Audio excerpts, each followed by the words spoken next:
So I'll call the meeting to order. Before we get started, let's introduce everyone on this meeting.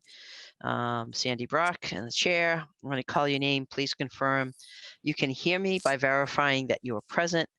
We'll start with the commission. Travis Present. and Jonathan. Present. Thank you. And Patrick may be here, but he's not here at the moment. Staff is Leah. I'm here. Right. And as far as speakers for 68 Brigham Hill Road, Peter Adams, if you're here, if you could just unmute and say you are. Here. Thank you very much. And for 25 East Street is Norm. I don't see him on here yet. He's on as an attendee and I hit promote to panelist so he can talk to us, but he has to click the button that says okay, and then he'll hop back on and you'll see him. Okay.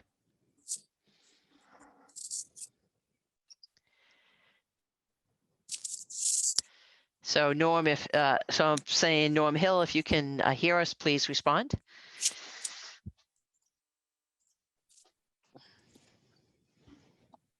Okay, we'll wait for him to figure out that, and I will continue. This open meeting of the Conservation Commission is being conducted remotely via Zoom pursuant to Governor Baker's March 12th, 2020 order as extended on June 15th, 2021, February 12th, 2022, and July 16th, 2022. Access information for the public has been provided on the town website. This meeting is being recorded. Please remember to mute your phone or computer when you are not speaking. If you're using a dial-in by telephone feature, you can mute yourself by pressing *6. As chair, I will introduce each speaker on the agenda. Please note that you'll not have screen sharing privileges, but staff can display any visuals per your cue. After speakers conclude their remarks, I will invite each commissioner to provide any comments, questions, or motions. After the commissioners have spoken, I will allow public comments to be allow public comments to be spoken by participants. Participants use the raise hand feature by clicking on the hand icon at the bottom right of the Zoom menu bar to indicate that they would like to speak. If you are using a dial in by telephone feature, please press *9 to raise your hand and *6 to unmute you when you are called upon. Participants who raise their hand will be recognized one at a time and will be promoted to speak. Public comments will follow by commission and applicant responses. Finally, each vote taken will be conducted by a roll call vote. As a reminder, the commission is concerned with state and town wetlands and stormwater regulations. Concerns outside this purview need to be addressed by the appropriate boards. For example, road conditions must be addressed with the select board and traffic concerns must be addressed with the planning board. All right, so Norm, can you hear us? I can. I can hear you, thank you. Good. Okay, so action items, Leah. The third one, if you want to do minutes, we can do minutes, or we could do the third one, which is a partial COC request. Okay, so why don't we look at the partial certificate of compliance Okay. for 244 Worcester Street.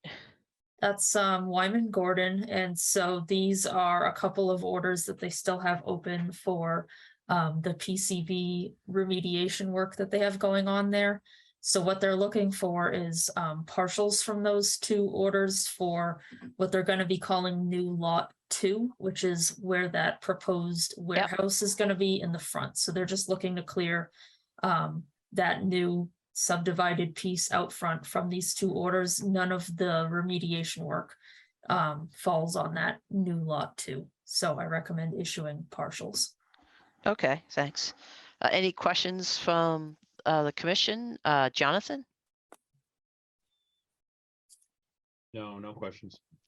Okay. Travis? Any questions? No questions. All right, so fairly straightforward. If I could have a motion to issue a partial, certificate of compliance.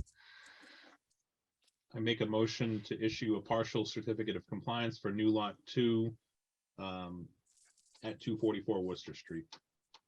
I'll Thank second you. it. Do I have a thank you for the second? So we'll do a roll call vote. Jonathan? Yes. Travis, Yes. and I am also a yes. The certificate of compliance is, partial certificate of compliance is issued. Motion carries. Meeting minutes? Leah, or, Sure, yes, I didn't know it was a Okay. question. oh, I'm sorry. I wasn't very specific on that one. Okay, so if it does, I'll just do a quick, roll call of the, commission. Did anyone have any questions or comments on the December 20th, 22 meeting minutes? Jonathan? I don't have a specific question on the meeting minutes, but because I wasn't there and Mullins rule, I watched most of the meeting because I did the Mullins rule for a couple of different things, but can I vote on the meeting minutes because I read them, or do I have to be at the meeting? No, you can actually vote on them. It is an administrative process. So this is the one things I have heard and know that for meeting minutes, you don't have to be present. Some people don't feel comfortable if they're not present. That's totally up to them. So yeah, you're absolutely fine. So Nope, I watched most of it and I read the meeting minutes, so. to a motion,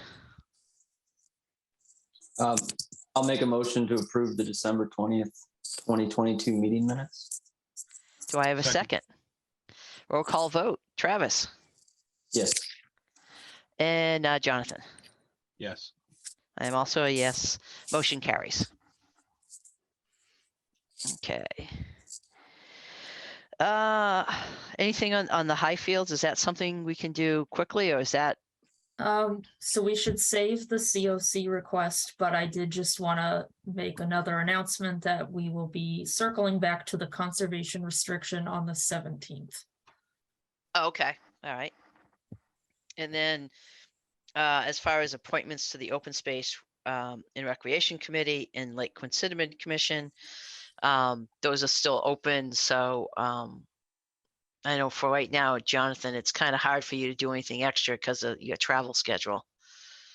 So, and Unfortunately. Travis, if you can, that's great. I don't want to put it on you as being a, Well, there aren't many options here, so I can, I understand that. take, Well- yeah, I can take on one of them. I think that's fine. Yeah. I don't know which one would be where I could offer more value though. Is it so, 2 or 3? Is it open space, recreation, and Lake Quinsigamond, or is it just open space and recreation as one committee, and then Lake Quinsig is the other? Yeah, my understanding is open space and recreation is one committee. correct. Got it. Yeah. Okay. So, and and they just finished, if I'm correct, Leah, they just finished updating the open space plan, right? Yes, and now the committee is meeting to work on making sure the plan gets implemented. I don't know how Right. often they meet. I know Lake Quinsigamond is what, monthly? Yep. When I was doing So- it was monthly, yeah, and it's in person, I believe. Yeah. It's right. in So Freeport, yes, so, yeah. so Travis, if you have any questions on either one of these, we can try to answer this. I was on the open space committee several years ago when they were planning to do the update. So, every town has an open space plan. It's part of getting funding and so forth. So that open space plan was just recently updated. So now they're looking at implementing it.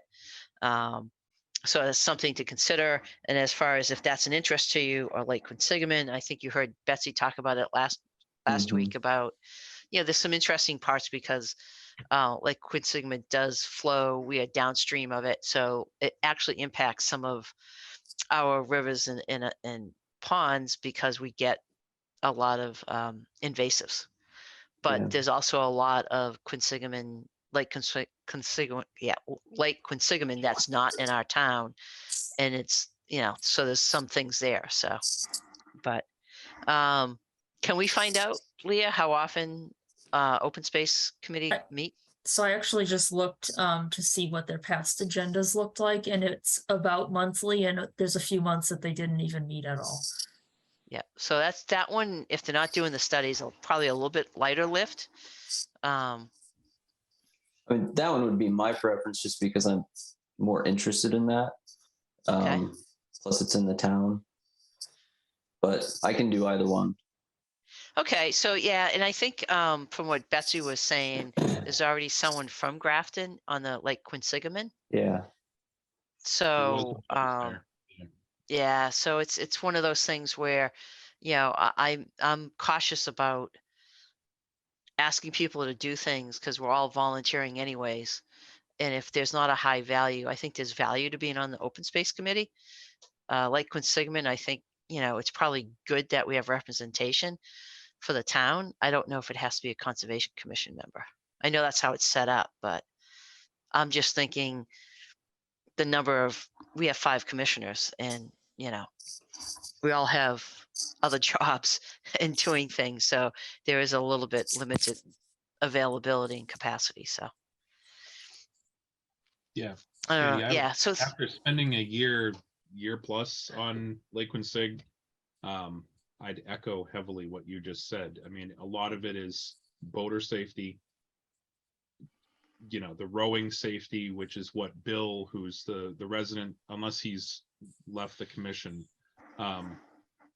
Bill was very big into the rowing and the boater safety, but he was also very present at every meeting. So, but it's mostly policing the lake, which right. 98% of those meetings are policing the lake and homeowners and property lines and things like that. So, Yeah. again, be nice to have someone on there. I can't commit to that. I Right. wouldn't want to commit and then not go. So, Right. Yeah. I think maybe there's an alternative there is to maybe reach out to them and let them know of our issues. And maybe if they could have an invitation when they're talking specifically about impacts to Grafton, then maybe we could, you know, have an ad hoc type of thing of who's available could go. Just so that we maintain representation there, but don't have to make a commitment. I know I can't commit to you know, another, even if it's just once a month. So Travis, yeah, if you want, we can, you know, send you the link to the open space plan so you can take a look at it. And then at the next meeting, when Patrick's back, you guys can both talk about, you know, being able to represent that. So, Okay. okay. All right. Anything else that we need to discuss before we go to the first? Nope, go for it. Thank you. Okay, back up here. Very good. Pursuant to the Massachusetts Wetlands Protection Act and the Grafton Wetlands Protection Bylaw, Conservation Commission will hold a public hearing to act upon a request for determination of applicability for the construction of a handicap bathroom addition at 68 Brigham Hill Road. All right, so who's here to discuss that? That would be Peter Adams.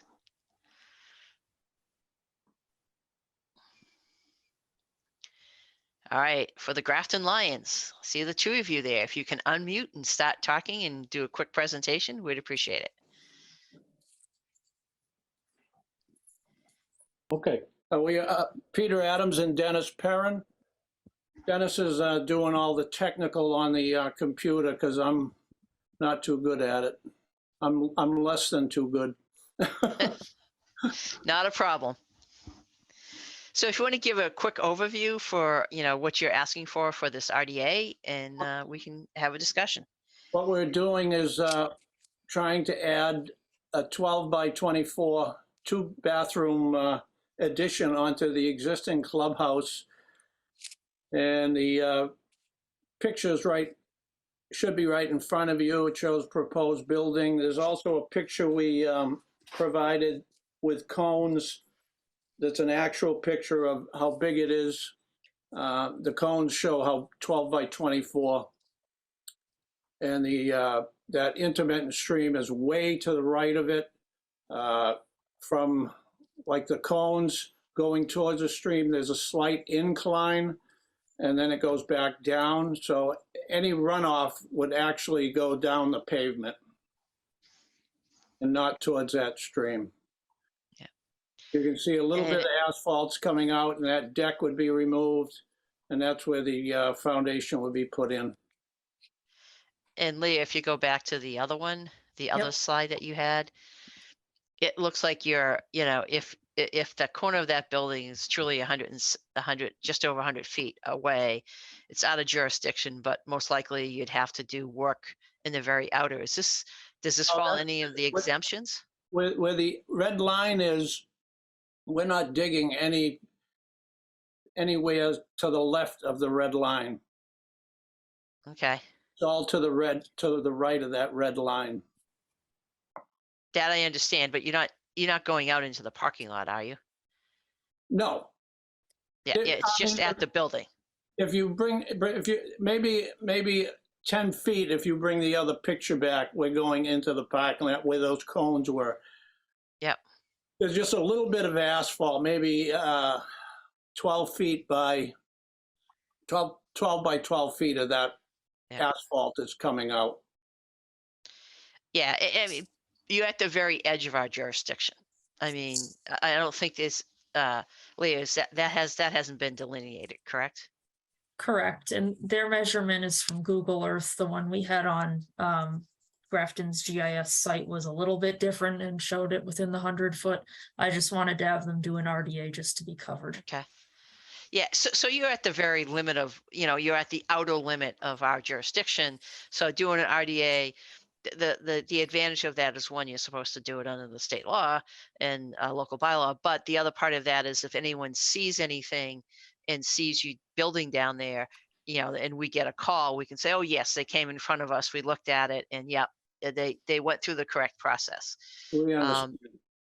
Yeah, and I think, this information that you're submitting here, is sufficient for us to kind of, review it and make a, give an opinion and be able to vote on it. So let me first go around to the commission members and see if they have any questions. Jonathan, any questions? So it's 100 feet on that straight line, but if you were to go if you were to look at this drawing or this image now and go plan north, is that 80 feet, Leah, or what did our report show? Hold on, my toolbar's in the way here. So if you can see this line here, that's what we Yep. show as 100 feet. So their addition is right So here. just So that corner. just inside it. Okay. Yeah. Nope. No, I don't have any other questions. It seems like pretty minor. Travis, any questions? If you have to dig a big foundation and you have soil, where do you stockpile it? Preferably not within that 100-foot. Yeah, so yeah, and that's an excellent question, because what we'll do is even though it's an RDA, and if we issue a negative determination, we would have conditions. And Okay. so, like, one of the recommended conditions Leah had is to do erosion control, right? Just to make sure that another condition to that point is that you just do you store any excess material during construction outside the 100-foot buffer. And then any excess material either has to be taken off site or has to be placed on site outside that 100-foot. Okay, so to your you point. still do have conditions, even if it's negative. Yeah, it's determination. right. You do. I mean, it's yeah. You do have the ability. You just don't want to condition it overly. I mean, it needs to be. If we're going to give a negative determination, then yeah, it should really be not a big impact on the potential to have an impact on the wetlands. So in this case here, they're far enough away, and all the area between the proposed addition and the wetlands is all mostly paved. So I have a one quick question. Is this a pre-engineered building, or you're doing a stick built? It's 4-foot concrete frost walls. It was architect John Morrow designed it. Yep. Block walls, Okay. wood roof, truss roof. Yep. Pretty basic. Yeah, pretty basic. I mean, it's basically it's going to blend right in with the club, because the club is block walls also. Okay. Which is good for fire protection. Yep. And just the one other question is you guys, you have a new septic system, correct? Yes. Okay, so, and you're gonna be connecting to the new septic system. Okay, That's why the septic system was designed and built, was for the bathrooms. Yep. And the bathrooms, if anybody doesn't know it, they're CPC funded because of Right. the soccer field and the people that walk in there. So these two bathrooms aren't for the Lions Club. It's for the people that use the soccer field and people that walk there. and just, yeah, because I happen to sit on the CPC, which is why I know Oh, that's the right. septic, the septic system is already in. So it's not like you have to cross more of the buffer to go to the septic system. Correct. It's on the other side, so pretty straightforward. Any other questions, Jonathan? Nope, no other questions. Okay. Any other questions, Travis? Nope. Leah, any other kind of comments or recommendations on conditions? Nope, all set. You mentioned mine earlier, so you covered Okay, it. it's just the erosion control. Come on, get off. Yep, and I Sorry. like the two that you guys added as we were talking of stockpiling outside the buffer zone and remove any excess material from the site. Yeah, I mean, and that's up to, as far as the Lions Club, what they're gonna do with the soils and so forth, but what you don't want to do is have anything within the buffer zone, so. Let me just, Yeah, oh, I was just gonna say, Go it's ahead. a pretty big site, so if they wanted to repurpose that material out past the buffer, do we have It's to right. do that? Nope. Okay. No, it's more just, you can't dispose of it within the buffer. Good You buffer. can't leave it exposed within the buffer. If they leave it on site, they're gonna have to stabilize it. So it's fairly straightforward. So, Yeah. one other thing, just to open up, this is when, Leah, you can look at the attendees. If anyone in the public has any comments or questions, feel free to raise your hand, and we're happy to answer any questions or have the applicant answer any questions. If we don't see anything, we will move on to make a motion. And just for the Grafton Lions folks, that, if we do a negative determination, that means you don't have to do anything else. That's the end. If we give a positive determination, you would have to do a notice of intent. So when you hear a motion that say we're giving you a negative determination, that's not a bad thing. Been here before. If you've been here before, you get that. So I just wanted to make that clear, because it's a little bit not logical when we say that. So having said that, do I have a motion to issue a negative determination for the RDA with the conditions that we discussed about erosion control and management of the stockpile or any excess soil? Sure, I'll make a motion to issue a negative determination. Does it also have to include the hearing in some way? Like closing the hearing or anything? Is it just the negative determination? Yeah, that's a good question. You can as to be formal, close the public hearing. Usually once you issue that negative determination, then you close the hearing, Okay. but So the motion is to issue the negative determination. right, with the discussed Okay. conditions. Yep. Having a motion, do I have a second? Second.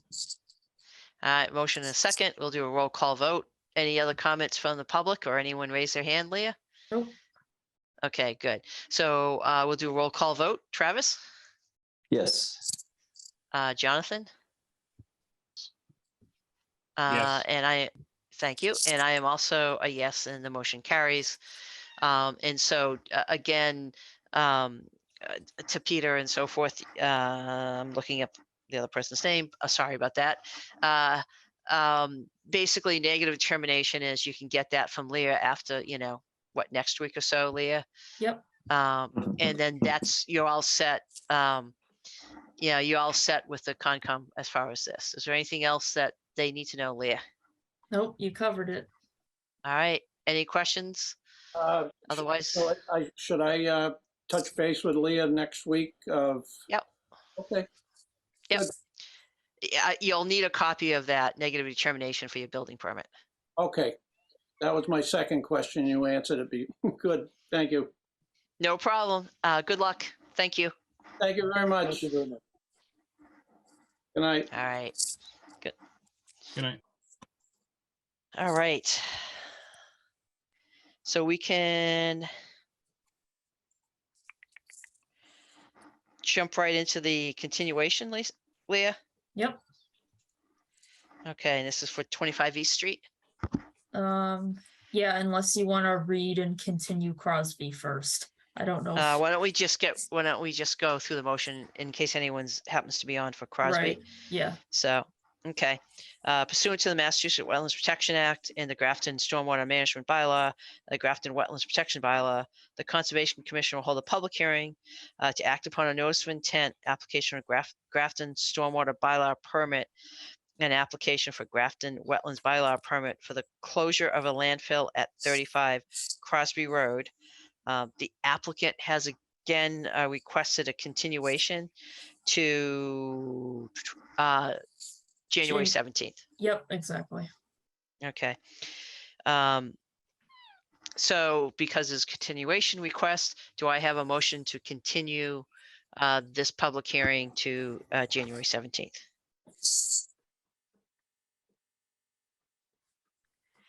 Can I vote on this one? Have we even heard anything on this yet, Leah? Yeah, I wrote down I can't vote on Crosby landfill. Is that right? I think we have had one introductory round of it, but seeing as this is just continuing it, I don't know that you have to not vote just to continue. Yeah, and we can also request that they do their full presentation at the next meeting so Travis can actually be voting on it. Is that something that's possible? Yeah, we could do that too. Okay, just so that until you're here for a few more meetings, we won't have this problem in a little bit. But yeah, we just want to make sure we're following and we have enough people to make to do the votes and so forth. So the answer is yes, you can participate in the continuance. Okay. And then we'll double check and see if they can, next time they come back, is kind of redo their presentation so you then can vote on it. So do I have a motion to continue 35 Crosby Road to January 17th?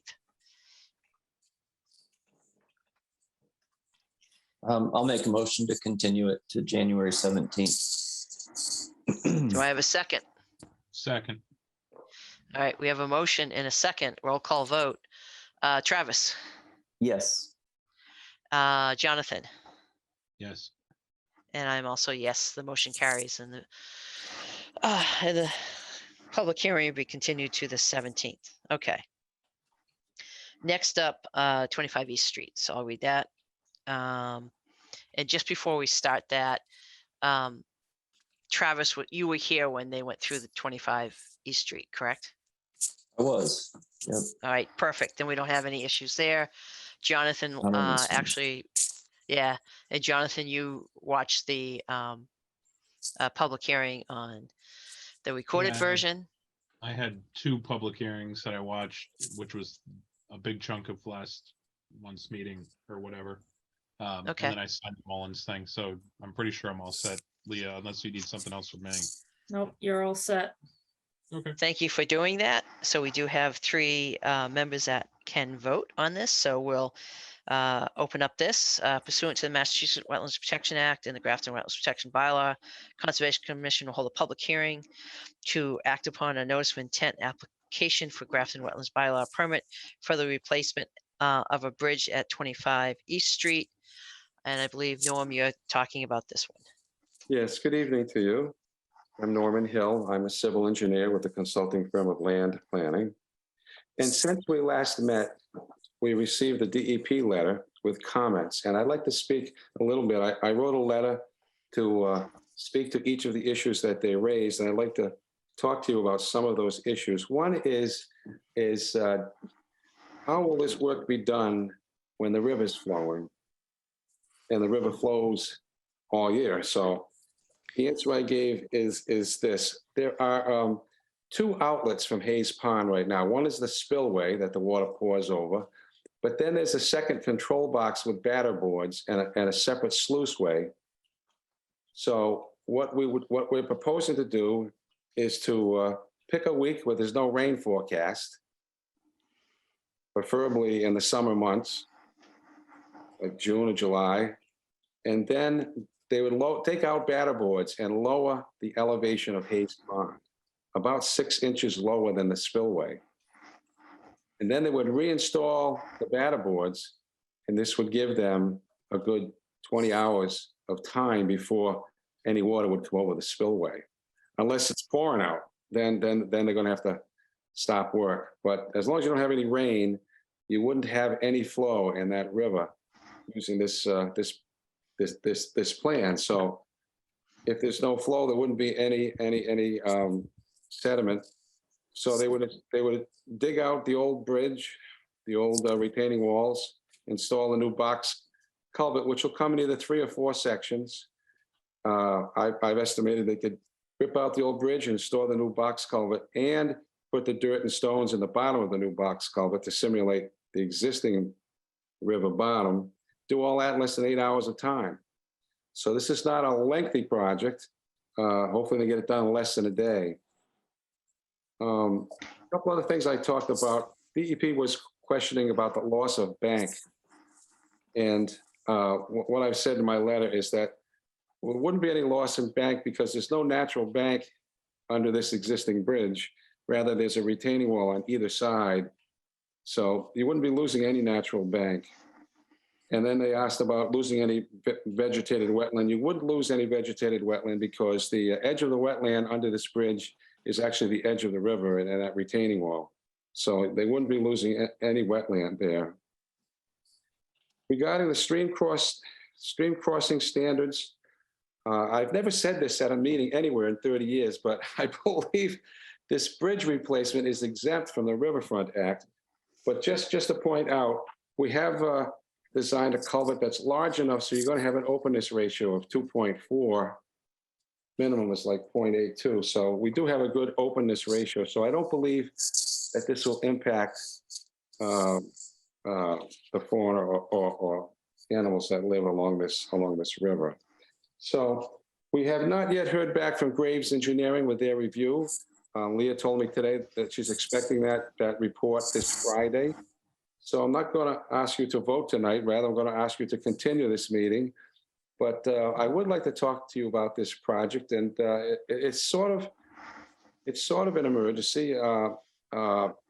This new box culvert will do a lot to keep the road where it is. I'm quite concerned that someone's going to drive off the side of this road into that river and maybe be killed. So we are under the gun here to get this done. And lastly, I wanted to point out that this is an insurance claim. So our client, the truck that damaged this bridge, insurance companies involved, and my client hasn't told me this, but I believe my client's going to be reimbursed for his expenses here in restoring this bridge. But anyway, I'll be happy to answer any questions you may have here. Okay, so I have one quick question, and then I'll ask the other commissioners. Is when you talk about, kind of basically diverting that river and using existing structures and spillways to do that. My question is, does the landowner have control of those existing discharges, or do you need permission from anyone else? No, he owns it. He actually owns most of Hayes Pond. And he owns the spillway, and he owns the sluiceway and the batter boards. Yeah, he owns all of that. Yeah. We did have us divide that into 2 pieces of land about 2 or 3 years ago, but he still owns both pieces of land. And in the plan set that you submitted, did it include the property line that shows he owns and controls those? I just want documentation so we have it in the file, that's all. I'm I'm looking- not looking for anything new, even if you had the old subdivision plans or something. Well, it says now are formally AU'd on both parcels. Okay, It could show AU'd as the owner. So, yeah, as you look at the plan, you'll see a dark line running south to north, almost along the eastern edge of the river. There's a darker line. That's the property line between the two lots, but he owns both lots. okay. And so when you look at the, well, I guess this plan is, where is the control structure that you're gonna use? Oh, up behind the garage. Right, that's, yeah, okay, Yeah, the control structures don't show on this plan. right. And I'm not looking for a new plan. I just want a plan that shows that he owns that area of those sluiceways and so forth. Yeah, he does. He owns most of Hayes Pond. Okay, and that's great. I don't have any issue at all with that. I just want to make sure we document it, that's all. I'll go around to ask, again, as you mentioned, we haven't got our review letter from Graves. So let me check. Jonathan, do you have any questions?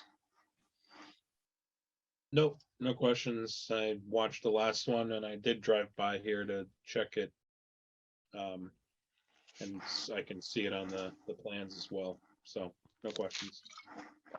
Thank you. Travis, any questions? Are there guardrails that are going in along the road, or did guardrails get removed when the bridge was damaged? I'm having a hard time zooming in for some reason, Yeah, so I can't so- see it. Yeah, and I can kind of explain some of that, is that the existing conditions prior to the, incident where the truck basically fell through the, crossing, is that there was no guardrails there. There's some guardrails. If you'd, Leah, just scroll the plan up a little bit. So like on the south side of there, there's a little walkway there and there's a guardrail on that side. And there's a guardrail on the north side where it says bridge. So I don't know if it actually shows on the, that plan, the guardrail, if you zoom in.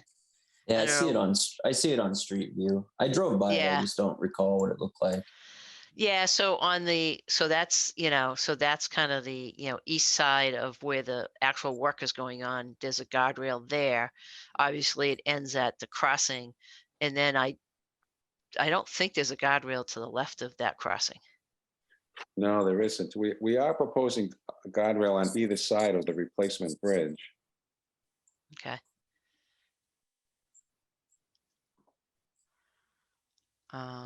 Does that answer your question, Travis, or is there something else? Yeah, a little bit more? I was just wondering if there was more than just the bridge that had to be rehabbed. Yeah. So that's all. Yeah. Okay. Any other questions? Okay. No. So other than that, we'll wait for Graves information to come in. And then, we'll, continue it. Are you looking to continue to the 17th? Yes. Okay. Let me just open it up to the public. So if anyone is on the call, on the Zoom call, if you have any questions or comments about this work proposed at 25 East Street at the bridge that got damaged. And I'm just talking to see if anyone raises their hand or. All right. Seeing anything, Leah? Nope. Okay. Based on that, if you have nothing else, Norm, we'll continue it to the 17th. Yeah, that'd be fine. Okay. Do I have a motion to continue this public hearing to the 17th? I'll make a motion to continue the hearing to the 17th. All right, great. Do I have a second? Second, And I also, I will do a roll call vote. Travis Yes. and Jonathan. yes. I am also a yes, the motion carries. This public hearing has been continued to the 17th, and hopefully we'll have information from Graves at that time. Right. Anything else on this, Leah?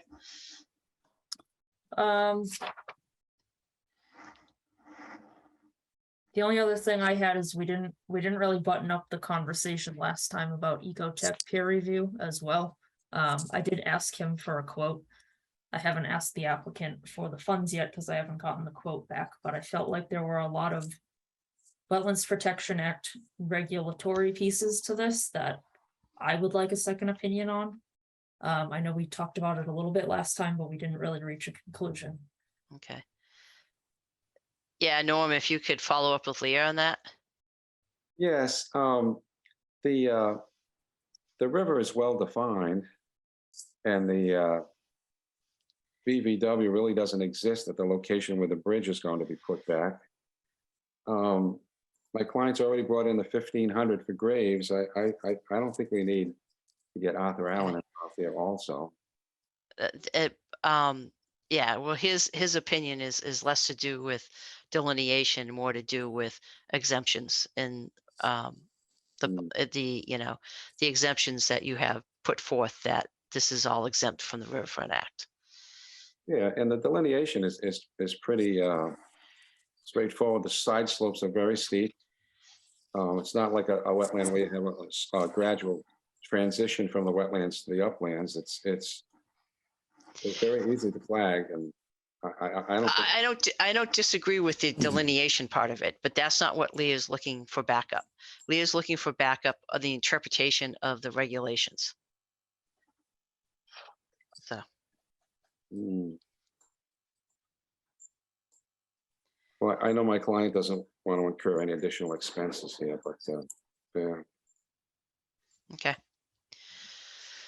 All right, we'll have to discuss this at the next meeting, as that's this hearing has been continue to discuss. Yep. All right. Sounds good. Thank you. Thank you. Good night, everyone. Yep.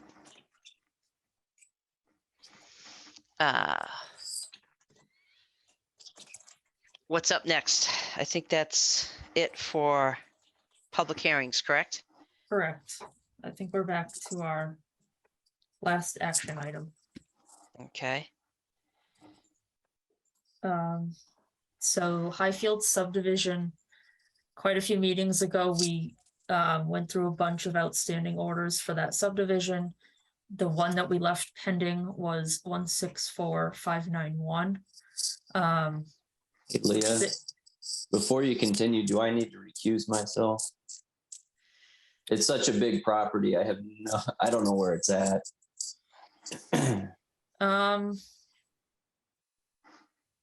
Yeah, I mean, since you're in a butter to Highfields, probably, Yeah. but it also is not a public hearing, it's an action item. So what do you think, Sandy?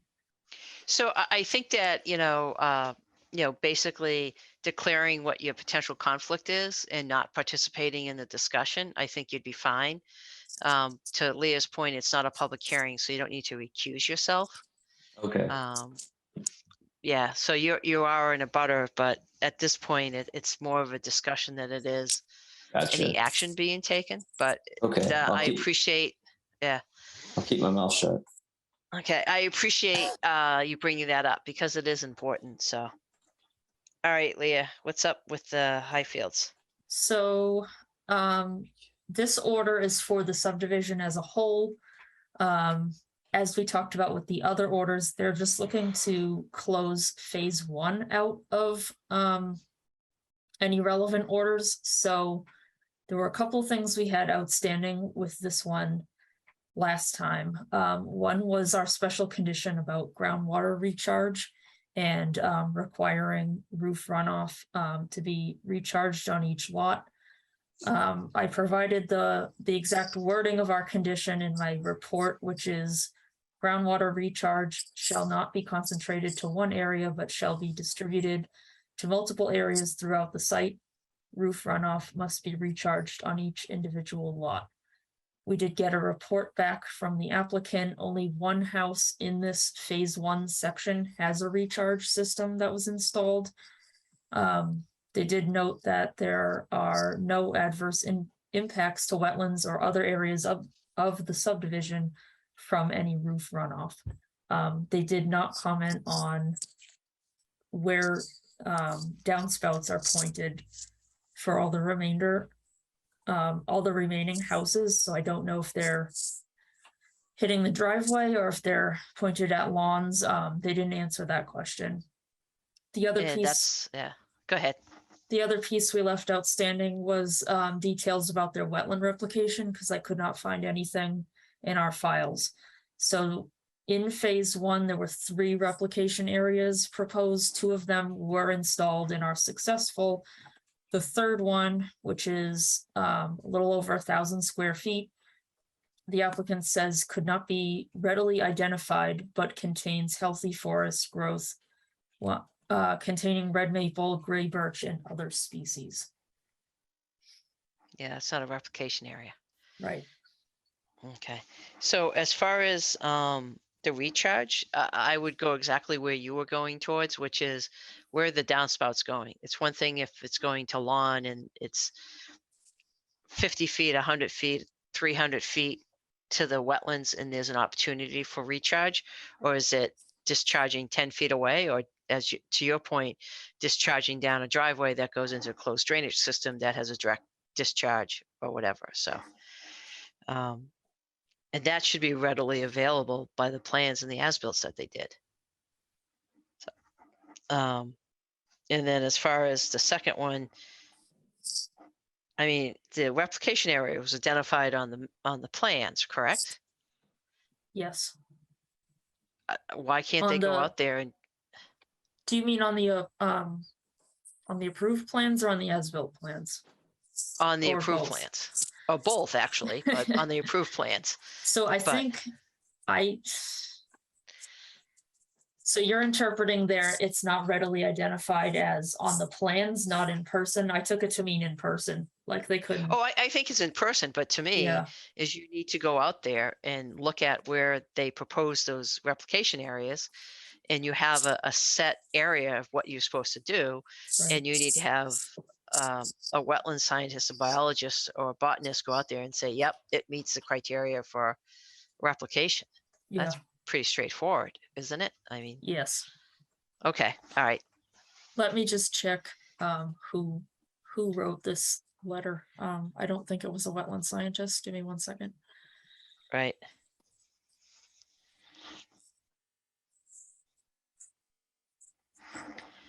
Jonathan, any questions or comments on this one? No, you hit on what I hit on with, or what you hit on what I was gonna hit on, which was where the roof runoff and downspouts things might be going. What?